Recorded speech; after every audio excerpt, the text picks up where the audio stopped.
inching ever closer to the playoff time for the NFL. But before we get there, we got to get through another round of matchups to pick the winners for this week. And this week, we're in the NFC West, a division that Dennis O'Donnell from CBS San Francisco knows very well. Thanks for joining me today, Dennis. How's it going? How you doing?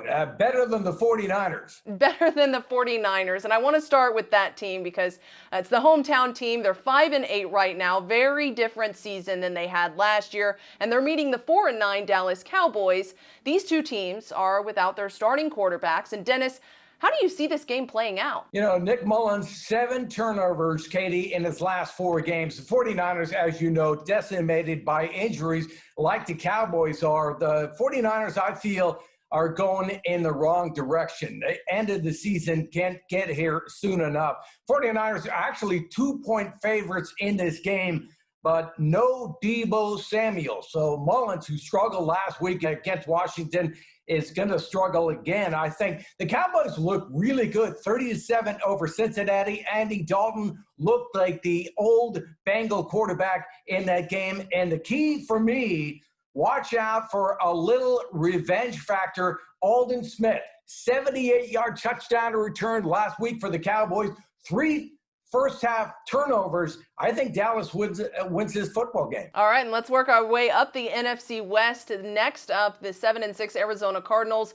They're at home this week, facing off against a Philadelphia Eagles team who recently benched Carson Wentz in favor of rookie Jalen Hurts. So, Dennis, what do you think of this matchup with these two young quarterbacks going head-to-head, Kyler Murray and, of course, Jalen Hurts? Both those quarterbacks, as you know, Katie, are from Oklahoma.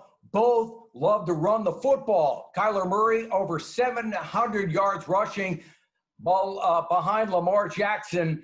But Jalen Hurts, in his first start at quarterback, ran for over 100 yards. The only other quarterback to do that in his first start in NFL history, of course, Lamar Jackson. But in this game, I think the Cardinals go to the air. They have to win this game, first of all. But the Eagles' top 2 cornerbacks likely won't be playing on Sunday. So I think Murray, even with that shoulder injury, decimates the Eagles by the air, not the ground. And next up, the 9-4 Seattle Seahawks on the road against the Washington football team this week. Dennis, Washington actually leading the NFC East right now. I know that's not saying much, but they have 6 wins and 7 losses on the season. Will they improve their record this week? Well, I think Washington actually looked great against the 49ers last weekend. The upset San Francisco, but Katie, it was done primarily on the defensive side of the ball. Chase Young is awesome. His first half stats, I got them right here. 4 tackles, a quarterback hit,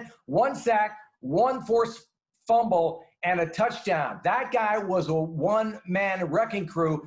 Washington had 2 defensive touchdowns against San Francisco. But I think Russell Wilson obviously poses a different challenge for Washington. One word of caution, Alex Smith did not practice on Wednesday. We don't know about his status for Sunday's game, but I'm going with Washington in an upset over Seattle. And finally, the 9-4 Rams taking on a winless Jets team. Dennis, is there any scenario in which the Jets win this game? There's no chance. The Jets are basically last in every conceivable offensive category you can think of. The Rams are favored by 17 points in this football game. So wow. The Rams aren't going to lose. They're atop the NFC West with the tiebreaker. So the Rams win this one easily. The Jets had their best chance a couple of weeks ago against the Raiders, who won it